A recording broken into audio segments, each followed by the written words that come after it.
পুরুষের জন্য ডায়মন্ড বা অষ্টধাতুর আংটি ব্যবহার করা যাবে কি না? আমাদের দেশে এখন অনেক কমে গেছে। একসময় দেখা যেত ফেরিঘাটে, বিভিন্ন রাস্তাঘাটে, বাস স্ট্যান্ডে অষ্টধাতুর আংটি বিক্রি হয়, তাই না?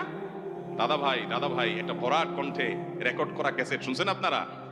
কত জীবনে বারবার আমরা হাজারো বার শুনছি। সেখানে বলা হয় যে কি শনির দশা, রাহুর গ্রাস, হ্যাঁ, তারপরে কালের দৃষ্টি, এগুলো থেকে বাঁচার জন্য, আপনার কপাল পরিবর্তন, ভাগ্য পরিবর্তনের জন্য এই অষ্টধাতুর আংটি পরীক্ষিত, বিফলে মূল্য ফেরত। অষ্টধাতু কি? রূপা, তামা, এটা সেটা, এইগুলা বলে ব্যবহার করে, এগুলা আংটিতে ব্যবহার করলে তার নাকি ভাগ্য চেঞ্জ হয়ে যায়। সম্পূর্ণ ইমান বিধ্বংসী একটা বিশ্বাস। কেউ যদি এটাকে সিরিয়াসলি বিশ্বাস করে, হাকিকি অর্থ নেয় যে আমার ভাগ্য পরিবর্তন এই অষ্টধাতুই করতে পারে, তাহলে ইমান পর্যন্ত চলে যেতে পারে। এত ডেঞ্জারাস একটা বিষয়। আমরা এটা খুব ছোট জিনিস মনে করি। ছোট জিনিস না এটা, ছোটখাটো বিষয় না, অনেক বড় ধরনের অপরাধ। এটা শিরকে আকবর হয়ে যেতে পারে। কারণ ইমানদার বিশ্বাস করবে তার ভাগ্যের সকল কিছুর নিয়ন্ত্রণকারী কে? লা ইউরাদ্দু তাকদীরু ইল্লা বিদ্দুআ।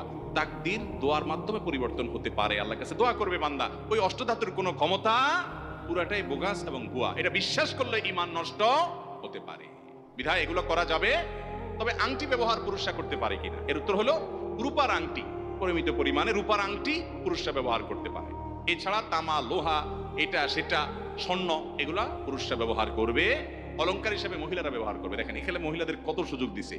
মহিলারা পুরুষ কামাই করবে, টাকা পয়সা দিয়ে স্বর্ণ কিনে আনবে। করবে কে?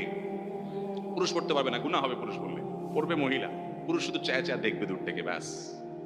দেখছেন মহিলাদের কি পাওয়ার দিছে ইসলাম বলে? ইসলাম বলে মহিলাদের অধিকার দেয় নাই। যাই হোক, তাহলে আংটি পুরুষরা পরলে রূপার আংটি পরবে, কিন্তু অষ্টধাতু নামে এরকম কোনো আংটি পরা যাবে না।